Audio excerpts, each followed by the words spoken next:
WrestleZone presents Lost in the Midcard. Here are your hosts, Jeremy Bennett and Matt Black.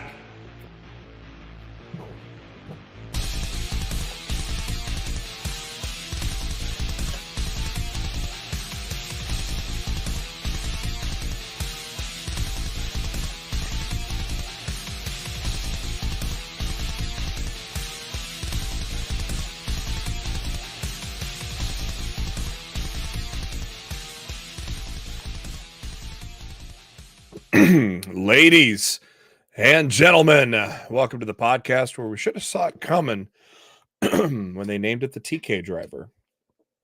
It is Lost the Midcard. Hello, welcome. Big weekend happened. Of course, the draft starting. We're going to get into that. And lots of contract and injury news as well to update you. And we got a PLE on Saturday? Question mark. I think it's Saturday. No, it's definitely Saturday. Early Saturday. 1 p.m. Eastern on Saturday. Yes, it's in France. Yep. Only 5 matches announced for that so far. So either going to be a short show or we're going to get a lot of matches added this week. We'll find out. I'm guessing max one more match added. WWE will be in this 5 to 6 match PLE sweet spot as of late. I don't think they're going to change that up.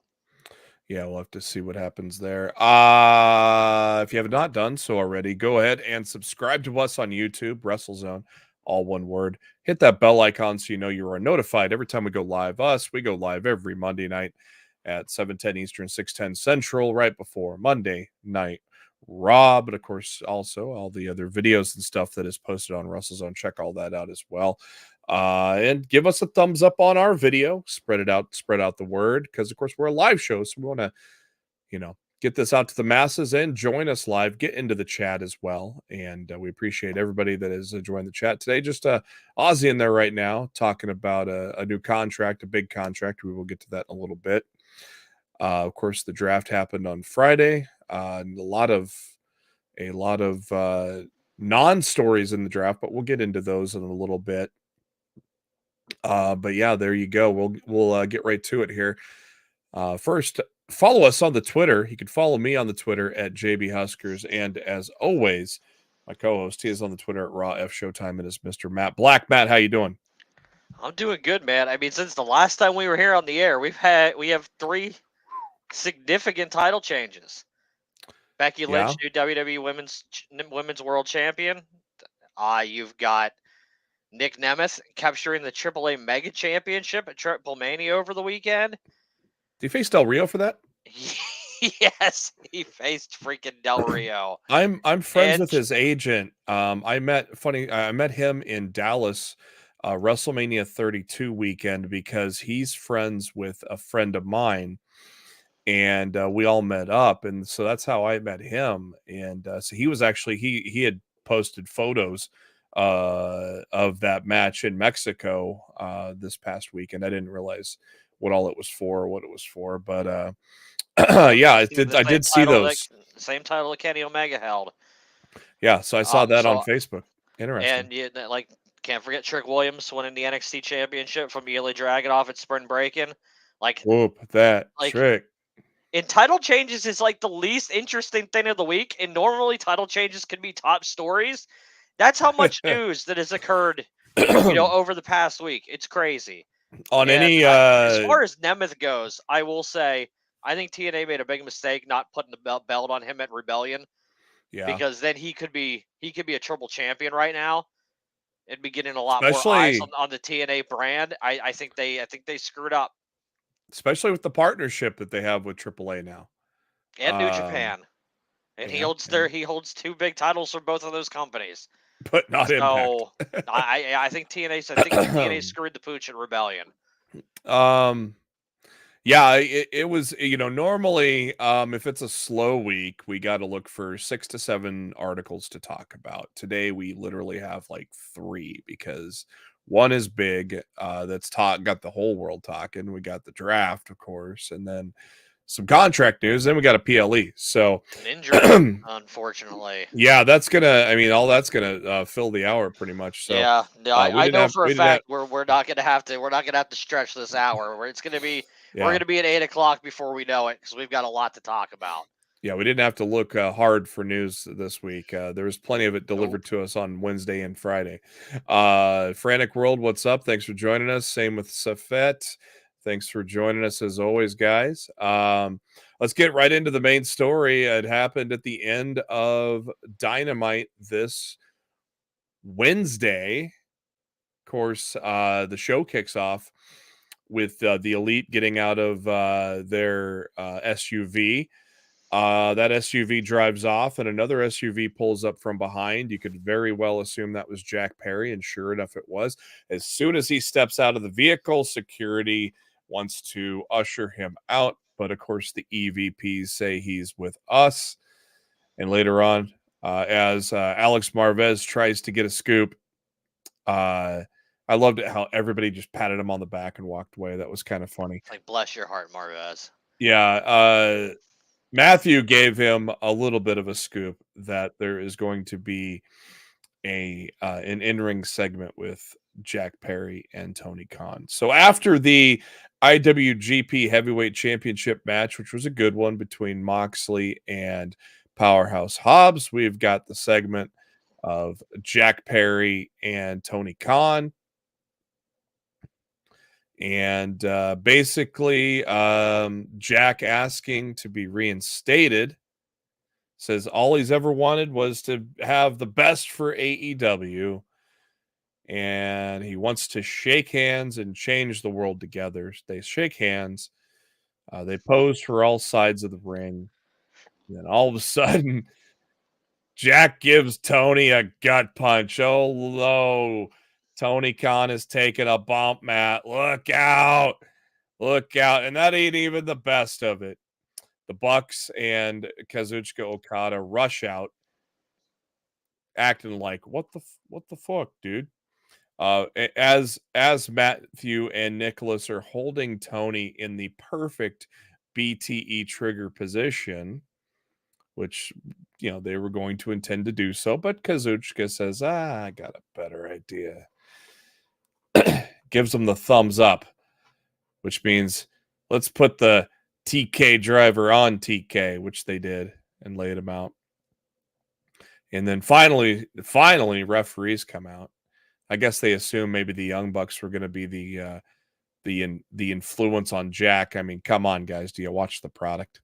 So referees didn't even come out until they did the TK driver. Then the rest of the locker room starts pouring out, and even Tony's dad shows up. So I guess this is Tony's dad's official live AEW debut. I'm sure they've shown him like on clips and camera before, but this is the very end of it. They show Shahid Khan there. Of course, they were all still in town, busy with the draft and such, getting ready for the draft at this point. And of course, Tony working the gimmick, brother. He had that neck brace on during the NFL draft. And before I get your thoughts, Matt, I'm going to say mine real quick. I'm going to say for any of those tribalistic bitches out there, they could just shut up, because this was mentioned not only all over the pro wrestling world, this was mentioned during the NFL draft, which ESPN alone had 12 million people tune into.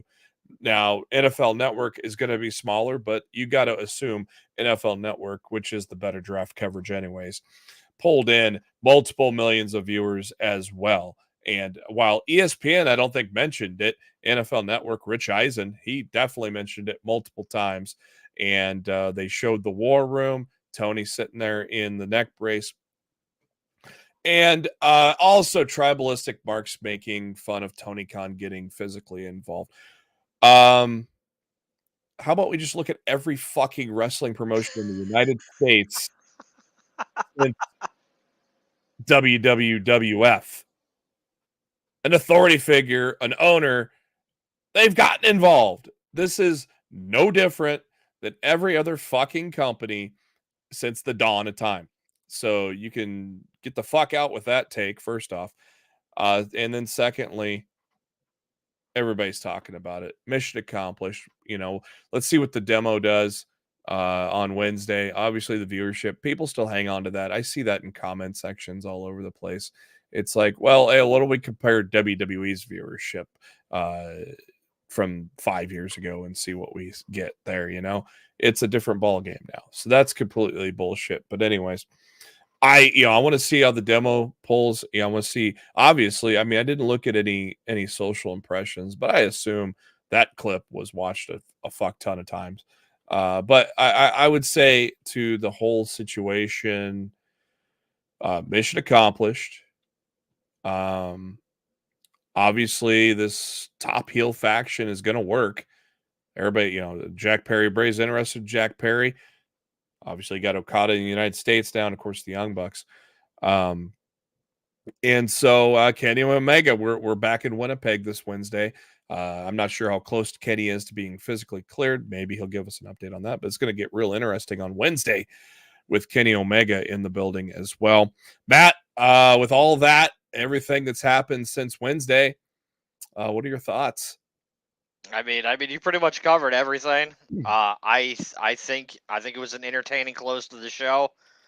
I think they got exactly what they wanted out of it with all the coverage over NFL Draft weekend. A lot of media publications, a lot of NFL.com covered the attack Wednesday evening after Dynamite. It was covered on the NFL Draft. It was covered on the NFL Network after the draft. Like Tony Khan was on there having an interview. It was a big win all around for AEW, and I think it's going to be a pretty fun story to see where we go from here. I think if Kenny isn't 100% cleared, and I don't believe he is, I believe the Elite will end up taking him out in Winnipeg. Like if he can bump, I don't know if he can bump, but like I feel like if he can, I feel like they would do something with the Elite, taking him out before he can get back and do anything. As far they announced on Collision that Tony Khan, the storyline will not allow Tony Khan to travel going forward, and he'll be handling the AEW remotely out of Jacksonville for the time being. So that means somebody else is going to take over the show, which means the Elite are going to take over the damn show. Yeah. And screw what Tony Khan says. So I believe this is going to lead to Khan either appointing Sting or Bryan Danielson in a role of authority until I could see Sting. he comes back. Well, I could see Sting, and then here's the reason I say Danielson's a possibility. In a past interview, Tony Khan said that if anything ever happened to him, that he would have his dad turn to Bryan Danielson to run the day-to-day of AEW. So they could make art. They could make life imitating art there. Yeah. And they're kayfabing Danielson's injury exactly with the injury to Danielson at Dynasty, meaning he might not be able to compete for a bit. Yeah. That is a perfect role for him to be on TV for the time being while he's not going to be wrestling. So those are my two top guesses. If Omega's not going to be able to stick around, to me it's either Sting or it's Bryan Danielson. I could see Sting for a time being until he really wants to not travel and stuff like that again. And then obviously you turn it over to Danielson, who's going to be done with full-time wrestling at that point. Both are good choices. Looking at the past 25 or so videos that are on AEW, a couple of the most watched ones are the IWGP Heavyweight, the little 5-minute clip of Hobbs and Mox, as well as the pregnancy announcement of Ruby Soho and Angelo Parker. The ending segment of Dynamite doubles both of those. So, obviously, in terms of social media, it's been big there. I'm sure it's been shared all over Twitter as well. And like we already mentioned, it's been on in the NFL draft and stuff like that. I mean, like, I don't think we can truly judge any numbers that WWE or AEW do from now until June, because the NBA and the NHL playoffs are going to be dominating cable television for the next month plus. Yeah, the NHL's had a sharp rise in viewership too. I mean, people want to dunk on AEW, but I mean, if you take the Raw for the night after WrestleMania to the Raw last week, they've dropped 800,000 viewers in the course of less than a month. And that's not their fault. Live sports are king. They're king. Like, wrestling has really, really good a firm hold on cable television. When they're not This was competing with the live sports, WWE and AEW are topping their nights of cable every single week. But when you're going up against the NBA playoffs and the NHL playoffs right now, yeah. they can't compete. And if a fan of both has a choice, wrestling is not DVR proof. Like a lot of people want to believe that it is. People It will is tune not. into the live sport and then they will turn around and watch Raw or Dynamite or SmackDown or whatever Or on the they'll just DVR watch later. or they'll just watch So clips on YouTube. that's also a possible thing. I'm just saying people want to pick apart these ratings and make them out to be something that they're not. Like, I honestly, I can't. I'm stressing to you people.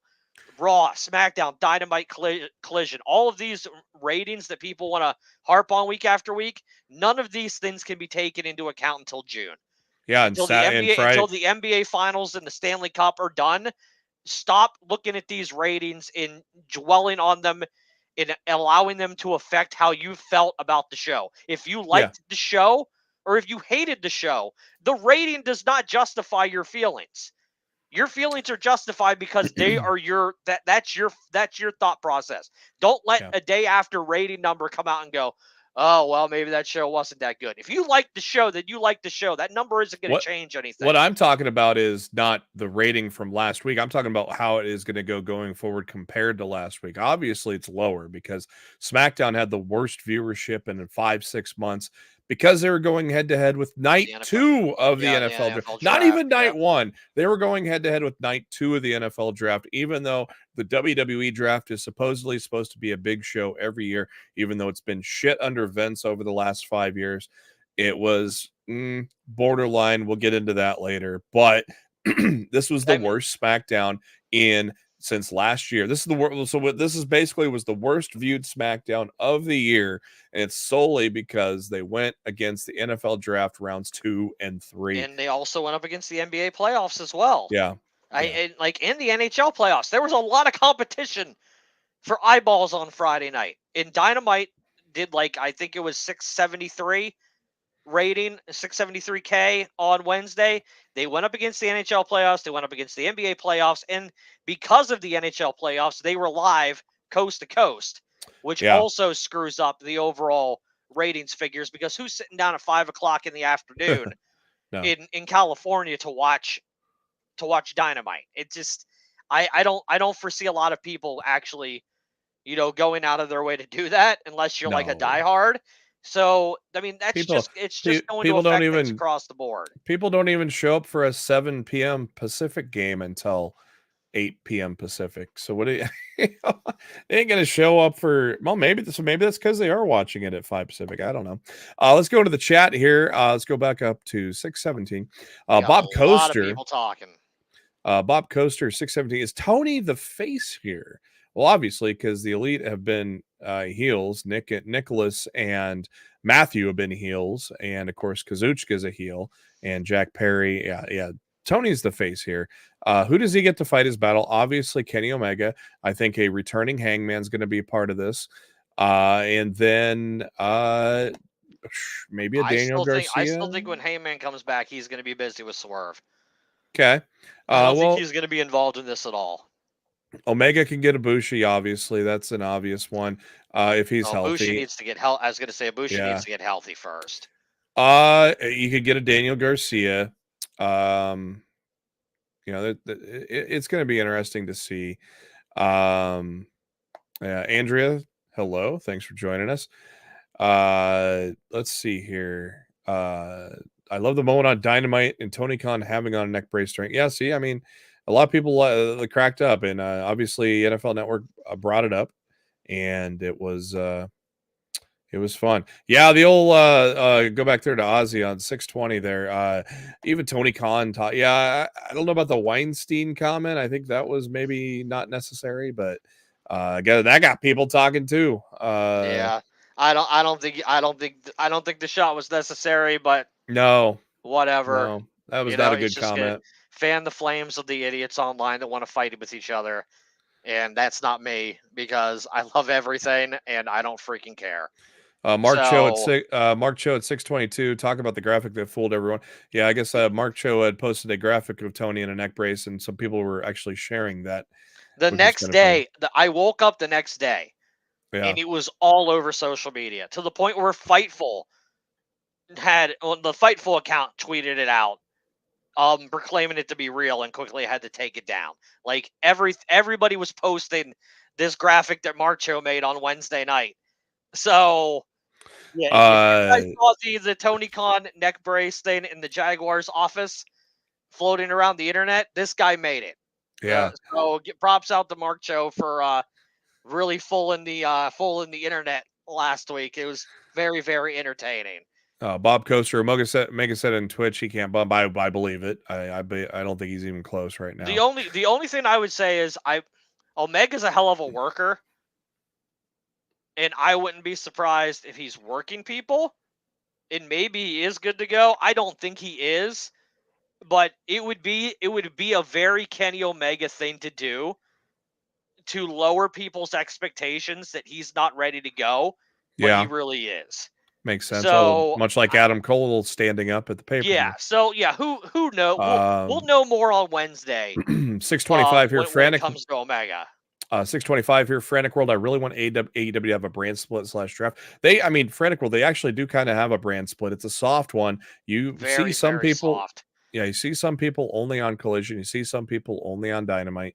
But it's not a hard one. I actually prefer it that way, to be Yeah, honest with you. because look, until their roster's at maximum full strength and nobody's out injured, there's no reason to have a split.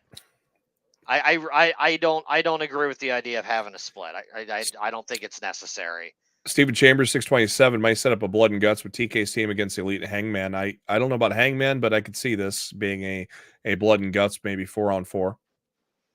4-on-4 makes sense. Mm-hmm. And Bob Coaster, nothing has really happened in the draft as of yet. That's about right. No, We'll we're get into gonna that be in a talking minute. about the draft next, and I got a good solution of jumping backward in the past as a way we got a way to fix this. Steven Chambers saying boo to Peacock, raising their prices. Yeah, what the hell's up with this, man? Is that just their ad No, supported or all everything? tiers are getting jacked up another See, $2 in the summertime. I pay annually, so Well, you're still going to get the jacked up price when your annual bill comes around. if I But renew it. they're going up to $8 for the ads and like 13 or 14 for the non-ad version. Yeah, it's like we're getting to the point where they're driving people back to cable now, where all the cord cutters were so excited, but now everybody, all the It would be really streaming. funny if it just goes in a full circle and Oh, everybody gets tired of the it overpriced of all the other it streaming apps and everybody just flocks back to cable. it already is actually. It's already starting to do that. Yeah, but cable's still seeing a major cord cutting percentage year over year. So it hasn't worked yet. But hopefully WWE. we were going to talk about this. We might as well I guess we could talk about this quickly now. Camille, former NWA Women's World Champion, has signed with All Elite Wrestling. I don't know when she's going to debut. But I think it's a very big signing for them, and continuing to expand that women's division. And when Britt and Jamie Hayter return, man, that thing's going to be firing off on all cylinders, man. Yeah, she has been under contract since February, according to Fightful Select, and she's under contract and slated to join the company. Of course, she was the NWA Women's World Champion for 812 days. Obviously, this could be definitely a great replacement for Jade Cargill, and probably a better wrestler because she's a little more seasoned than Jade. Of course, I don't see her as a replacement for Jade Cargill. I think she's her own person.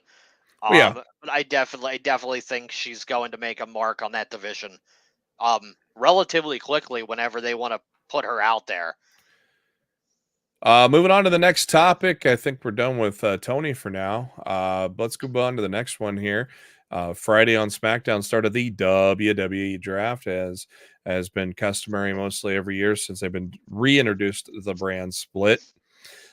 Kicking off things, of course, you only have 2 separate draft pools. So you have a separate one for Friday and a separate one for tonight. Round one, and basically the story of the draft was a whole lot of no movement. First round was very indicative of that. Bianca Belair staying on SmackDown, Jey Uso staying on Raw. Round 2, or the second pick of the round, Carmelo Hayes going to SmackDown. Makes sense that he's a round 1 draft pick with his gimmick and all that. I'm not hating on that at all. Seth freaking Rollins stays on Monday Night Raw. Round 2 saw Randy Orton staying on SmackDown, while a minor change, just because he hasn't really been on the main roster much, but Braun Breaker was signed to SmackDown, now going to Monday Night Raw. Nia Jax is moving to SmackDown, I think she was on Raw, Yeah, while she's moving. Liv Morgan stays on Monday Night Raw. Round 3, SmackDown drafts LA Knight. Yeah! Should So have he moved to stays Raw. on the I stand firm on that. He stays on the blue brand. Ricochet stays on the red brand. SmackDown drafts the Bloodline, while Sheamus is drafted to Raw. So Sheamus does move, or no, Sheamus was on Raw. He was on SmackDown for so long at one point. I keep always associating him. Yeah, with when SmackDown. he returned to Raw. Yeah. Round 4, AJ Styles, while Raw drafts the entire Alpha Academy together. Again, not really any brand changes there. SmackDown keeps Andrade, while the final pick of the night. SmackDown gained Andrade. He was Raw. How did they gain? See, he was mixed up with LWO and all that. I keep getting confused with that. While Raw, probably the biggest surprise of the night, Kiana James getting the call up from NXT to Monday Night Raw. Of course, Kiana James being one of the top heels of the company until Roxanne probably took that over. But never really has held a title in NXT. She was one half of the NXT Women's Tag Team Champions with Fallon Henley. With Fallon Henry, yeah. Yeah. But never an NXT Women's Champion. But there have been a lot of women that have been drafted that have not been NXT Women's Champion either as well. I think Kiana James will be just fine on the main roster. No arguments there.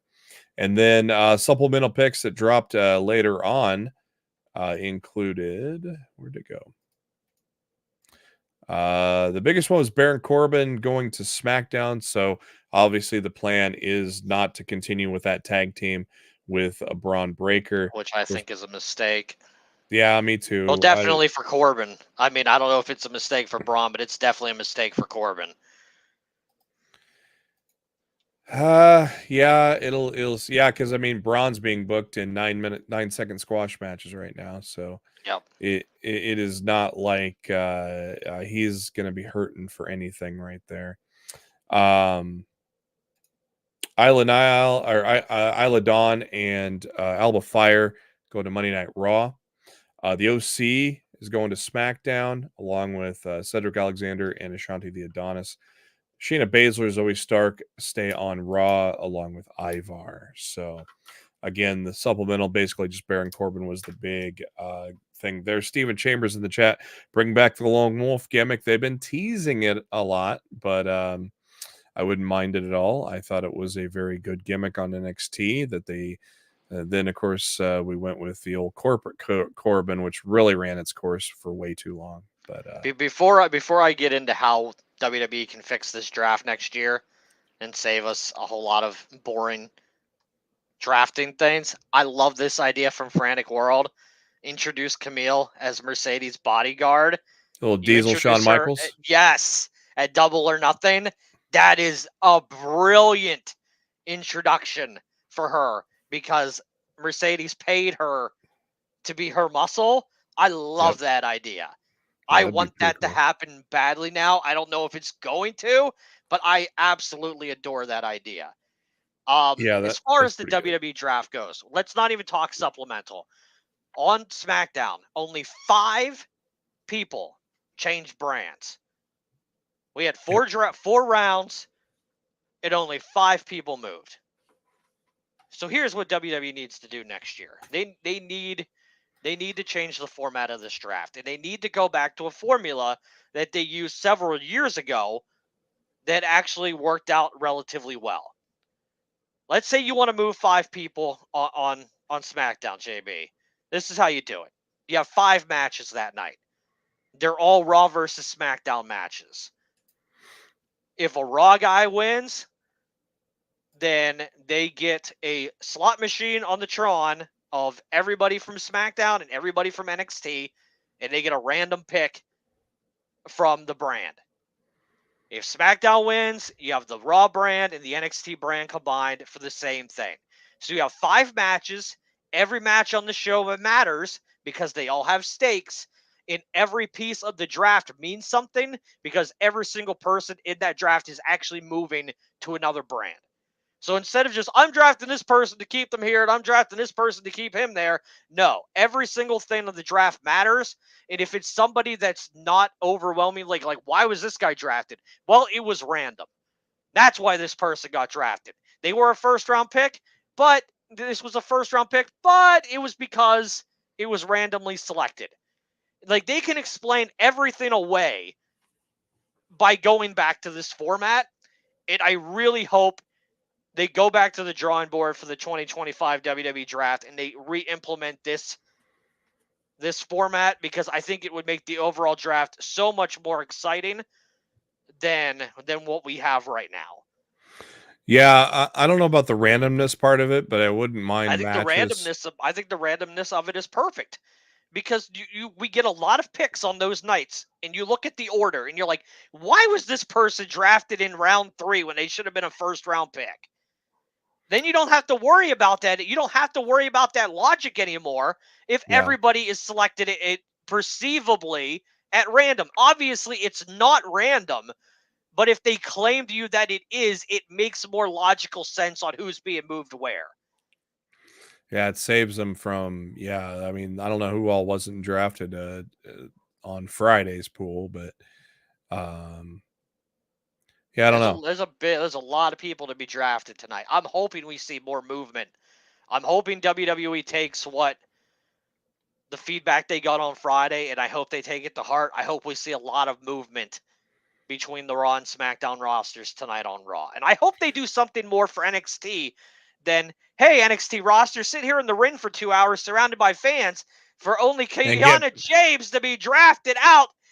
I hope y'all had fun for those 2 hours watching SmackDown on a screen. And get picked apart. What the hell was that? You got to sit there and get picked apart because you're gaining nothing.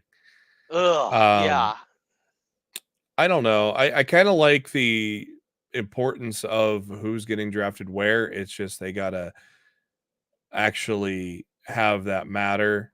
It makes sense for like Carmelo Hayes to get drafted right away where Seth wasn't because Seth's hurt, things like that. It makes sense. And again, you got to look at who didn't. I don't know who didn't get drafted on Friday on that draft pool. If there was anybody that should have gotten drafted in those first 4 rounds. I'm assuming everybody that didn't get drafted was part of the supplemental thing afterwards. I mean, I don't know that. I don't know that for a fact. I didn't compare the graphic afterwards because honestly, I was so underwhelmed by the evening that I didn't care to.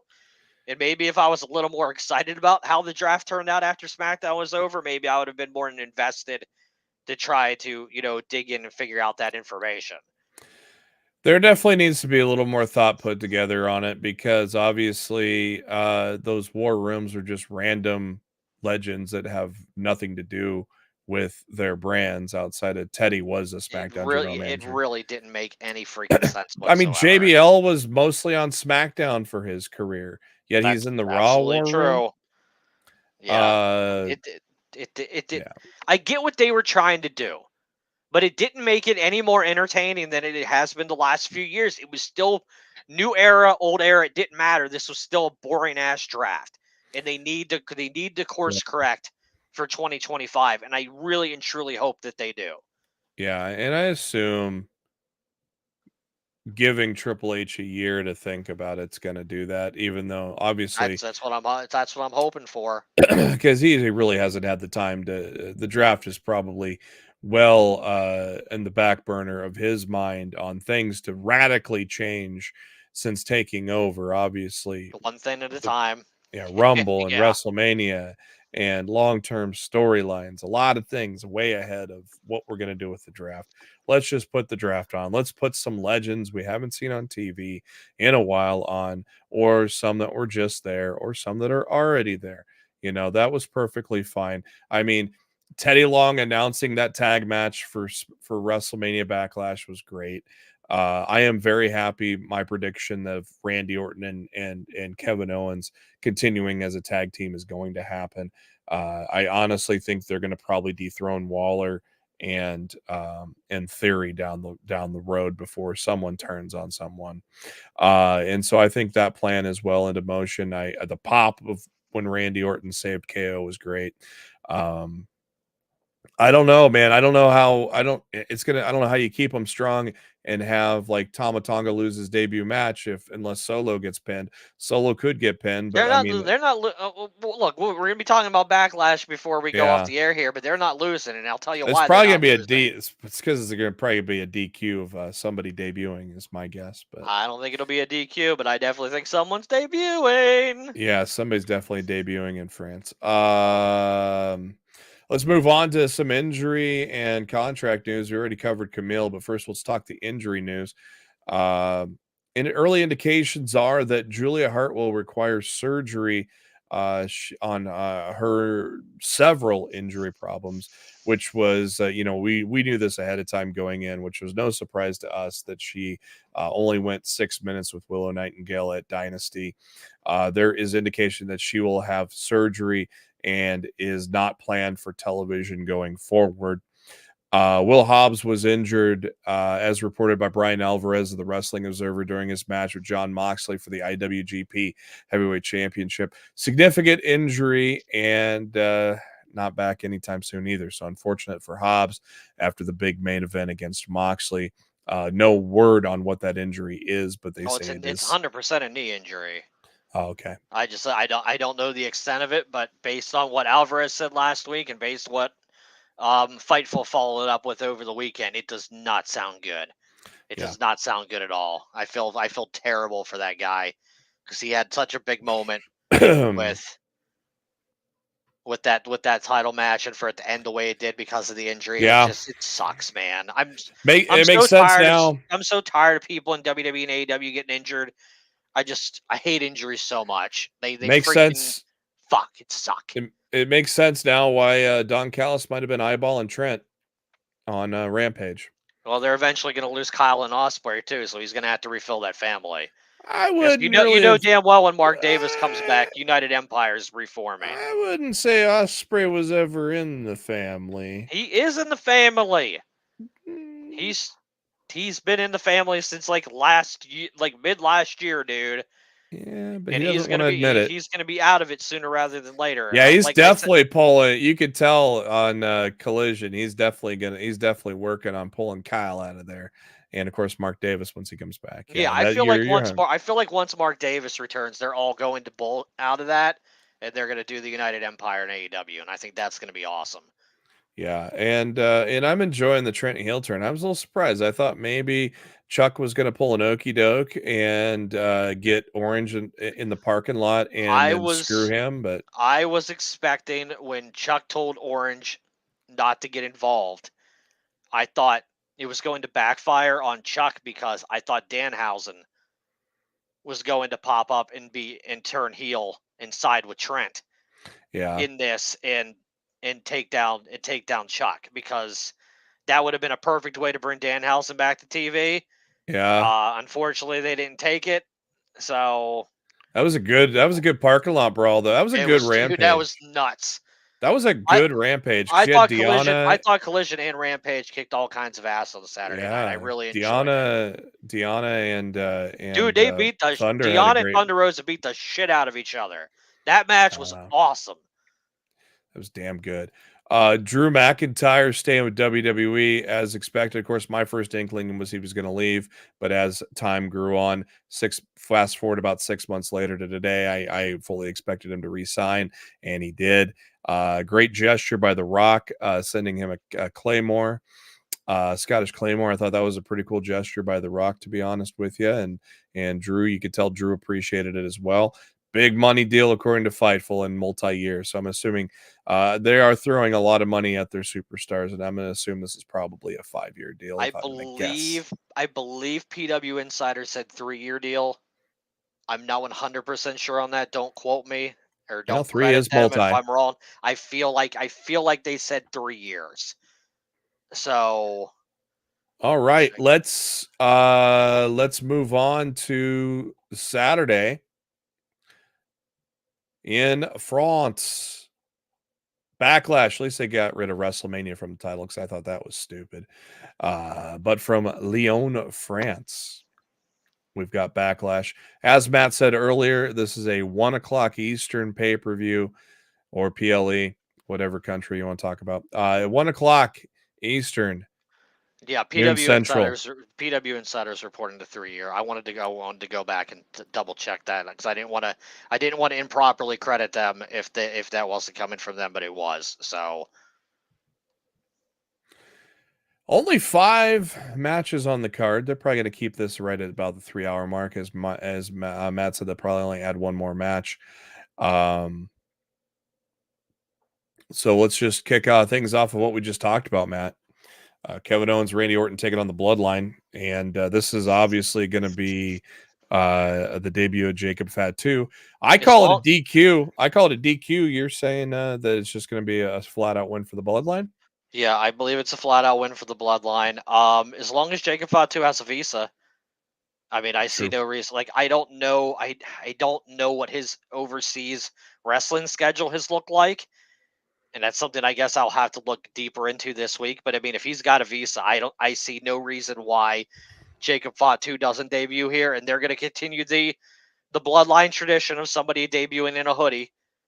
Yep. So Fatu will jump the guardrail in a hoodie, and he'll take out Orton or KO while the referee's distracted by Heyman or Solo or something, and they'll get the win over RKO KO. They're going to get a win, and the 3 of those guys are going to be standing tall while Heyman looks like he wants to piss himself. The solo suit game has been working quite well, though. Got to say. I don't know. I get you can always build up Orton and Owens back up via a tournament or a qualifying match or some shit like that too. But I think in the for end, all we know, Street Profits win those titles on Friday. it's true. I'm not rolling that out. I'm not picking it, but yeah, I'm not picking them either. But I'm saying I'm not rolling it out. Yeah. WWE Women's Tag Team Championships, the Kabuki Warriors against Bianca Belair and Jade Cargill. Is this as obvious as it seems, Matt? It seems like an open and shut case of Bianca and Jade, man. Yeah. Because, I mean, eventually they're going to turn on each other and feud, but I don't think they're going to do it early. And I think the easiest way to protect Jade in the eyes of the fans right now from, just her overall lack of ability in the ring, I think a tag team is perfect for her right now. While she continues to get better at the PC and training, on her off time, I think working in a tag team with someone like Belair is going to be very beneficial to her. Damage control has kind of run its course at this point without Bayley being a part of the group. So yeah, I see them losing everything on Saturday Backlash. Bianca and Jade are winning those titles unless you disagree. Nope, not at all. Yeah. I don't think there's any title changes happening on Saturday, to be honest with you. So then you think Damage Control retain? Well, okay, yeah, I'm sorry. Besides that, okay, I was like, wait, what? I meant going forward. All right. Triple threat match for the women's championship: Naomi, Tiffany, and Bayley. I think it's obvious that Bayley's going to win here because, as you saw on Friday, I think she's going to be feuding with Nia Jax after this. Yeah. No offense to Naomi, but she's here to take the pinfall. Because I don't think they want to pin Tiffany right now. No. And I think she can be a future challenger 101 to Bayley. So I think Naomi's here to eat the pinfall, and I believe Bailey retains. I can't imagine they would give Bailey this short of a title reign. No, and Coming out of WrestleMania. I would assume that it could be very possible that Tiffany Stratton defeats her at SummerSlam, though. I would definitely not rule that out. I would not rule out Tiffany winning Money in the Bank either at this point.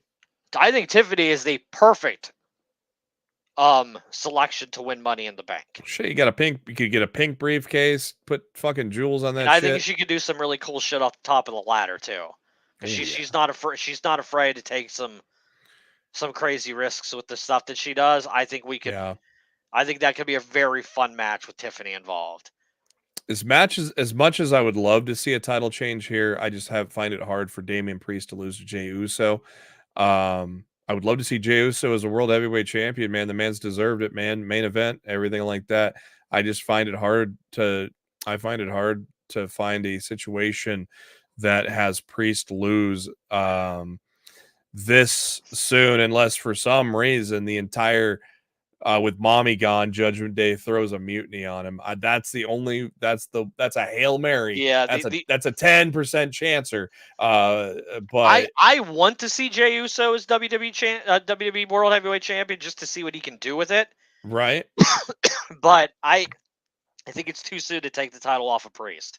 Like, yeah, I think it's a Hail Mary booking that they're gonna have a mutiny, and that's a long shot at best, in my opinion. That's the only out that I see of Jey Uso becoming world champion, though I'd love to see it just because he deserve it. But hey, man has been pigeonholed as a tag team specialist for so long, and he's going for a world heavyweight title this ain't his first world heavyweight championship match either. So he's been getting these kind of opportunities. I think in and down the line, maybe it's possible that he's a world champ. I don't know. I mean, obviously they're gonna get together somehow again. I wonder if Jimmy gets drafted to Raw tonight. I'm gonna guess Jimmy gets drafted. No, I don't believe Jimmy's in the draft pool because of the injury. Oh, okay. Well, yeah, I don't believe Jimmy's available to be drafted. Then you can pencil, which is weird because Seth Rollins is injured.